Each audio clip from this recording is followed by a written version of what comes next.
नमस्कार दोस्तों, आज की कहानी का शीर्षक है 21वीं सदी में भी दहेज महत्वपूर्ण है बहू से। प्रिया की शादी के 2 साल बीत चुके थे। प्रिया की शादी एक रईस परिवार में हुई थी। प्रिया के माता पिता ने प्रिया की शादी बड़ी धूमधाम से की थी। उसकी शादी एक अच्छे मल्टीनेशनल कंपनी में काम कर रहे परवीन से हुई थी।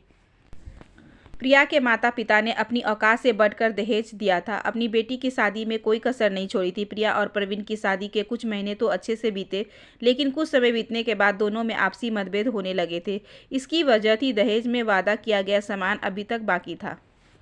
प्रवीण को प्रिया से कोई शिकायत नहीं थी, लेकिन प्रिया की सास सुधा जी आए दिन ताना मारने लगी थी। तुम्हारे बाप ने हमें वादा करके कुछ भी नहीं दिया। यह तो आम बात है कि लड़के वाले को जितना भी दहेज दो उतना कम ही लगता है। वह तो अपने बेटे की बोली लगाते हैं।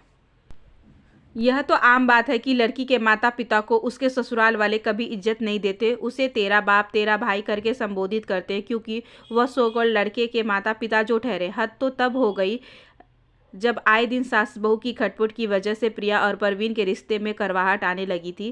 प्रिया अपने माता पिता को भी इस बारे में नहीं बताती थी। बताती भी कैसे, क्योंकि उसके माता पिता मध्यम परिवार से थे। उस पर इतनी दहेज की डिमांड वे कैसे पूरी करते। प्रवीण अपनी माँ को समझाने की बहुत कोशिश करता है, लेकिन कोई फ़ायदा नहीं होता है। प्रवीण बोलता है, भगवान की कृपा से हमारे पास सब कुछ है। आप बेवजह प्रिया को ताना मारते हैं। इसी तरह एक दिन प्रवीण ऑफिस से आता है और घर का माहौल देखकर वो बहुत ज़्यादा परेशान हो गया। प्रवीण की इस तरह ऑफिस से आने के बाद परेशान देखकर प्रिया भी बहुत ज़्यादा चिंतित हो जाती है। अगली सुबह घर छोड़ के जाने के मकसद से प्रिया सुबह उठकर घर के सभी कामों को जल्दी से निपटा लेती है और प्रवीण को ऑफिस भेजने के बाद वह अपनी सास को भी नाश्ता देने के बाद वह घर से निकल जाती है, यह बोलकर कि मैं थोड़ी देर में वापस आती हूँ। लेकिन वह वापस नहीं आती है। प्रवीण ऑफिस से वापस आता है और प्रिया के बारे में जब पूछता है तो उसकी माँ सारी बातें उसे बताती है। सुबह से वापस नहीं आई है। सुधा जी बोलती है कि मैं प्रिया के मायके भी फ़ोन की थी, वहाँ उसका कुछ पता नहीं चला। मेरी वजह से घर छोड़कर चली गई है। मैं हमेशा दहेज के लिए ताना मारती रहती थी। अब ऐसा कभी नहीं करूँगी। मेरी बहू को वापस ले आओ प्रवीण। तभी प्रवीण उसकी सभी सहेलियों को फ़ोन करता है। वहाँ भी उसका कोई पता नहीं चलता है। तभी एक अननोन नंबर से फ़ोन आता है कि आपकी पत्नी प्रिया बेहोश मिली थी, उसे हम लोग अस्पताल लेकर जा रहे हैं। आप जैसे जल्द से जल्द अस्पताल पहुंच गए जाइए। प्रवीण घबराता हुआ अस्पताल जाता है। तभी उसकी माँ बोलती है, बेटा मैं भी जाऊंगी तुम्हारे साथ। मैंने अपनी बहू के साथ बहुत गलत किए हैं। मैं उससे मिलकर मैं अपनी गलतियों की माफ़ी मांगूंगी और अपनी बहू को घर वापस लेकर आऊँगी।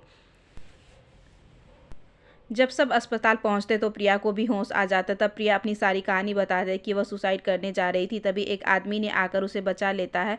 प्रिया अपने किए पर बहुत शर्मिंदा होती है और सभी से माफ़ी मांगती है कि मैं यह ऐसी गलती दोबारा नहीं करूँगी। आत्महत्या करना किसी भी मसले का समाधान नहीं है। उसे मिल बैठकर समझाना चाहिए। मुझे माफ़ कर दीजिए माँ जी। यह बोलकर वो अपने सास के गले लग जाती है। और दहेज एक ऐसी प्रथा बन गई कि हर दिन एक लड़की को अपने परिवार वाले से ताने सुनने को मिलते हैं। 21वीं सदी में भी अगर दहेज को प्राथमिकता दी जाती है, इससे कोई फ़र्क नहीं पड़ता है कि लड़की जॉब करती हो या फिर पढ़ी लिखी हो। दहेज हर लड़की के माँ बाप को देना ही पड़ता है।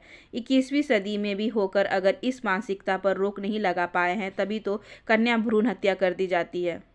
आशा करती हूँ कि आज की ये छोटी सी कहानी आपको अच्छी लगी होगी। अगर अच्छी लगी हो तो please like share and subscribe करें हमारे चैनल को। ज़्यादा से ज़्यादा शेयर करें और बेल आइकन को ज़रूर प्रेस कर लें, ताकि अगली वीडियोज़ की नोटिफिकेशन आपके पास सबसे पहले पहुँचे। धन्यवाद।